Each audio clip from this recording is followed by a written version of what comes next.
due to some not-so-graphic content. Listener discretion is not advised. Considering the number of people involved in voiceover production today, what is the voiceover business like for you? Most, if not all, the work came from local auditions here in Rhode Island and Massachusetts. Thinking back a number of years ago, for example, I'd get the call, drive an hour to Boston, audition for less than 5 minutes, turn around and return home. Today, I bow to the internet, which has made all our lives so much easier. I got the luxury to audition from home and either record here or take the drive for a guaranteed gig. When I first started out, I wanted to do everything. Narrations, phone systems, radio, TV, cartoons, video games, trailers. After several years of spreading myself thin, I started to realize that I was mostly being called upon to perform character voices in trailers. Gee, Ed, maybe you should start focusing on those areas. Do you feel rewarded after a project? When my client is happy, I'm happy. So for the most part, yes, I feel extremely rewarded. But then again, there's that little part of me that says, come on, you know you could have done a little better than that, Ed. Did you go to school for it, or did it come naturally? I did study with me Uncle John Mace in New York. His partner, Richard Dorr, also had an influence on me. Their list of students reads like a who's who in show business. But to answer your question, I'd have to say that the ability to mimic and create was more of a natural talent honed over the years. When did you first realize you had the talent for this? I grew up absolutely adoring the character voices of Blank. Das Butler, Paul Fries, Hans Conried, June Foray. even the Three Stooges, and many more. My cousin Paul Mace, who starred on Broadway, television, and feature films, was very much into character voices, and especially Curly. As a result, I was able to pick up on some of those subtle vocal nuances that many people left out in their impressions.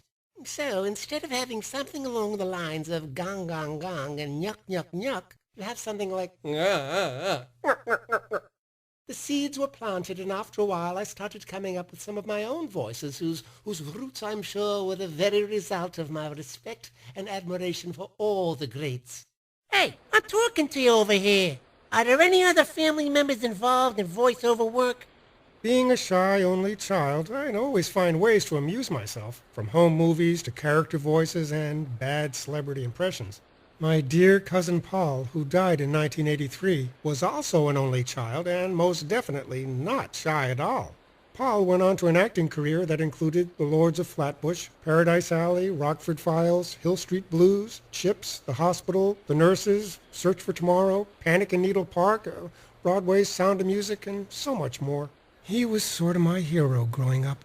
I was so proud of him, and boy could he do voices. Do you have a favorite voice character, or do you like them all? I like so many of them, but this one has gone over rather well with many clients, and I've grown quite accustomed to it. What do you feel you offer your clients the most? Look, I'm a responsible, dedicated, honest, and dependable professional who takes his work very seriously. And in case you're wondering, nah, I never was a Boy Scout. It ain't a hobby for me. It's a full-time experience that I pour my heart and soul into. If I'm hired to do a job, I always go above and beyond what's expected. Hey, that's just me. Do you have your own equipment, or do you utilize a studio? I repeat, do you have your own equipment, or do you utilize a studio? As you can hear, we got a lot going on right now. But if you really need them, I can upload the coordinates to my home studio. And also tell you that I've recorded locally here in Rhode Island and Massachusetts. Excuse me. Secure the perimeter! Any advice for people just starting out in the field? After some time, you'll come to find your own voice and what works best for you. And I firmly believe that there's a market for everyone's voice. Clients choose voice talents based upon a number of reasons. Some of them even make perfect sense.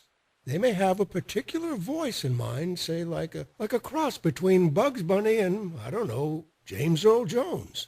You audition and suddenly strike a chord in the client's heart because on some goofy subconscious level, you remind them of their Uncle Charlie, who sounds nothing like what they originally had in mind.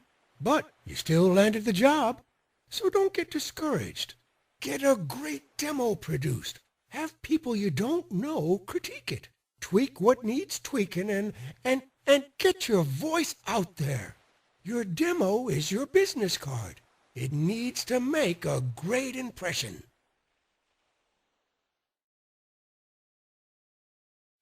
Well, Ed, thanks a lot for taking time out of your busy schedule to participate in this interview. The pleasure was all mine.